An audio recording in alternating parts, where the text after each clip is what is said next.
Well, all I have to say for my introduction is I was right. I was completely right.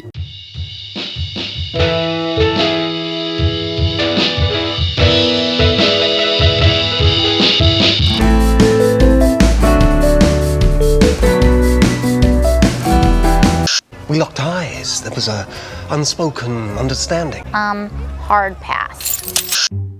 Alright, so I really shouldn't have doubted myself before because my monomyth map was actually pretty correct. Last episode was in fact the end of Act 2 and episode 7 is also in fact the start of Act 3 for the reason that the story has now explicitly entered a new phase where the characters are all returning to where they kind of began. But this time they're different people. For Wanda, after her experience with Pietro, she's no longer as optimistic nor ignorant about the fantasy world. So within her domestic life, she's disenchanted.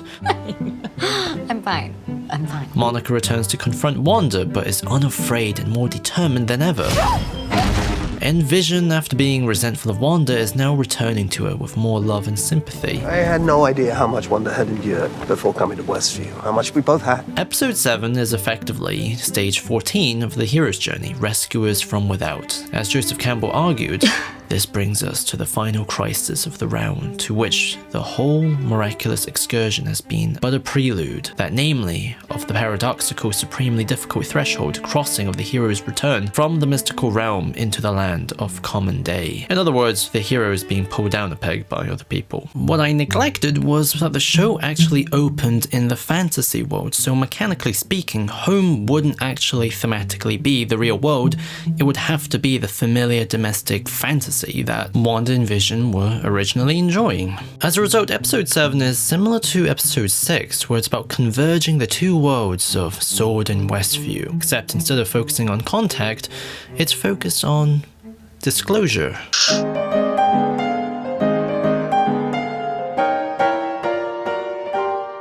The episode opens with Wanda in a half-empty bed while she's interviewed about the ending of the last episode. Look, we've all been there, right? Intentionally expanding the borders of the false world we created. As a result, in terms of creative technique, this episode is very similar to Far From Home, where it deliberately buries the heaviness of the previous installment by opening comedically. Am I right? Therefore, the story can be focused on how lost it can feel when you bury your grief. A whole day. Just to myself. In other words, the character arc becomes about finding catharsis. For Peter Parker, it was him dealing with his identity crisis. I don't know if that's me happy. I'm not Iron Man. And for Wanda, it seems to stem from her acknowledging her destructive behavior. I can't fix it. Additionally, everything is also unstable now. The fantasy house keeps changing, the kids are distressed, and for the first time, Wanda would rather be alone than to attend to her children or with Vision. Therefore, the innocence and optimism, if you will, has completely left the show. Have you seen your dad? No. Do you want to go look for him? No, if he doesn't want to be here, there's nothing I can do about it. Hayward is also now a total dead end. He's resentful of Wanda's mercy and is rebuilding to clearly make the same mistakes again. Make sure the team has everything they need. We launched today. Vision wakes up, reaches Darcy, who's ironically an escape artist, so she's literally there to help him escape. No, wait! Wanda has also pushed Pietro out. However, his nihilism has infected Wanda because she has no answers for her kids. I'm your mom, and as such, you were counting on me to have all the answers, right? Well, I don't. I have no answers. Zip, zero, zip, nada, niente. I'm starting to believe that everything is meaningless. Agnes takes the kids so Wanda can have more alone time. Wu unsurprisingly finds out Hayward was weaponizing Vision, and Monica has her own secret sword loyalist. My mother would appreciate your loyalty. She's not the only one we're loyal to, Captain. Which indicates Hayward is pretty much done. He broke the Sokovian Accords, Vision's will, and now his own employees don't follow him. Therefore, there's a possibility Monica may end up replacing him and reigniting Sword's space dream afterwards. Or maybe even Abigail Brand will be introduced. Vision frees Darcy, and the show treats it like an affair, which means Wanda subconsciously still hasn't forgiven him. She may want him to be alive, but she doesn't really want to see him. I think that Wanda is creating these impediments to stop me returning home. Although home increasingly destabilizes. In the interview, Wanda says, I don't understand what's happening. why it's all falling apart and why I can't fix it. And then, shockingly, a reply happens. Maybe this is what you deserve. The confused Wanda replies. What? You're not supposed to talk. One of the key traumatic features within this exchange is repetition. This is the third time she's disclosed her lack of power in this fantasy. As a result, the off-camera question can be interpreted in two ways. First, she's actually genuinely trying to help and develop Wanda's viewpoint so it's not as narrow, or she's making it worse, because Wanda wants to give up even more now. Monica then forces herself into the barrier and comes out with superpowers. Either this is somehow related to the X gene, or there's some sort of Age of Ultron Mind Stone doohickey thing going on. I'll put it right under illegal human experimentation. But regardless, she's literally become stronger due to her willingness to persevere her grief, unlike Wanda. Darcy tells Vision how he died twice, and the exchange emphasizes on how Wanda had to experience this traumatic event both times. I came back and died again. And she had to watch. Which begins to reignite Vision's connection with her, and he begins to get an identity crisis because he separated who he was before his death and who he is now. My corporal form was born of Ultron's plan for global genocide. Which infers that Vision probably won't die at the end of the show. There's no, "Let me go, Wanda, I'll always love you," as she sacrifices the fantasy world and save everyone in Westview, because A, that's probably a bit too similar to Infinity War, and B, he's now subtly entered a new journey of self-discovery. After the show, he still has to go off and find who he is, separate from Wanda. Are you afraid of it? I wish to understand it. The more I do, the less it controls me.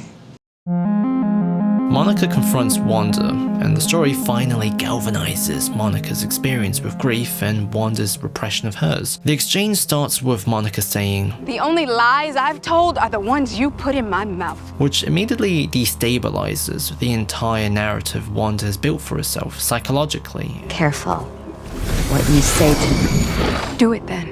Take me out."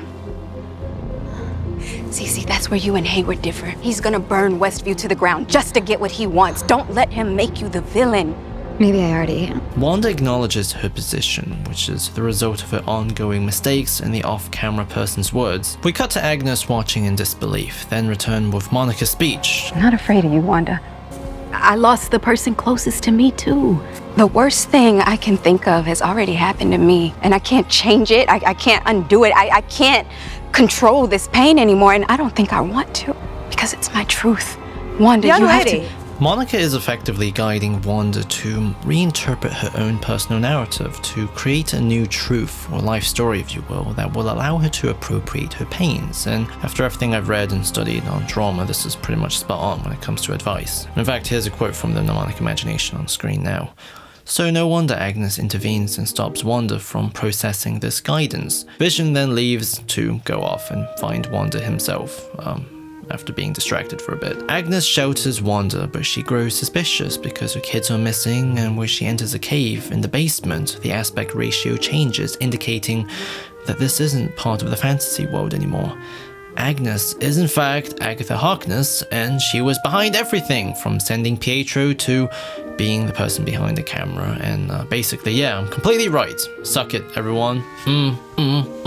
Also, in the mid-credits, Monica is interrupted by Pietro. He's either stopping her or joining her, but the broader purpose of this mid-credit scene is to show that we're very much in Act 3, where everything is beginning to resemble the traditional MCU style of story. The tight little sitcom world that every episode previously painted is no longer as tightly constructed. Why did I phrase it that way?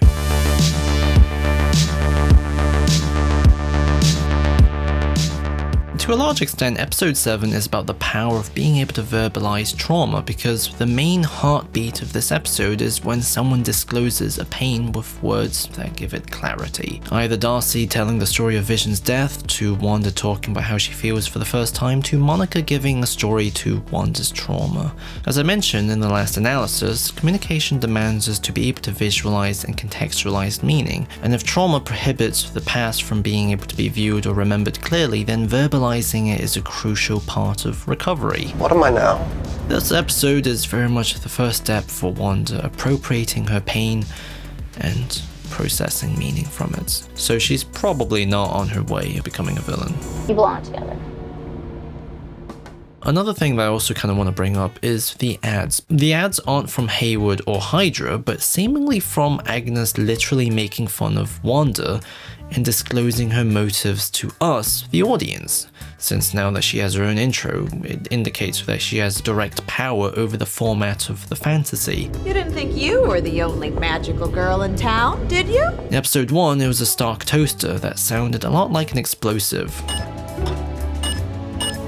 which symbolizes how the mundane life that Wanda is living in is a bomb right under her nose and mind, I guess. Episode 2 and 3 features a Hydra watch and a Hydra bath powder, which indicates that luxury and comfort is branded by something sinister. Episode 4 had no ads, but episode 5 had the Largo's kitchen towel, which connotes Wanda is once again making a big mistake and will be possibly re-experiencing a similar level of immense guilt that she suffered from Civil War. Episode 6's rather dark yogurt ad anchors this even further. It features a boy starving to death before he could even open the product. And episode 7's ad also features pills that are designed to help but actually don't do anything. Side effects include feeling your feelings, confronting your truth, seizing your destiny, and possibly more depression. Both of these ads seem like a deeply cruel joke on Wanda's unassuming perspective. Hungry. I remember hungry. I used to be like that all the time. As a result, these ads might be trying to subliminally convey that this fantasy world is killing Wanda and Agatha is somehow profiting from it. Or this cliffhanger could actually be simply a red herring and she's playing the role of an antagonist to guide Wanda through her magical talents, which would be more in tune with the comic stuff, and there might be just like a bigger villain somewhere else. Or maybe the villain is just simply Wanda's psychology and everyone is simply acting as guides. Poor Wanda's been through enough. This doesn't concern you. Run along, dear. In conclusion, I just want to say I'm vindicated, and yeah. I mean, you're welcome to draw your own conclusions, of course, but that's just where I'm at.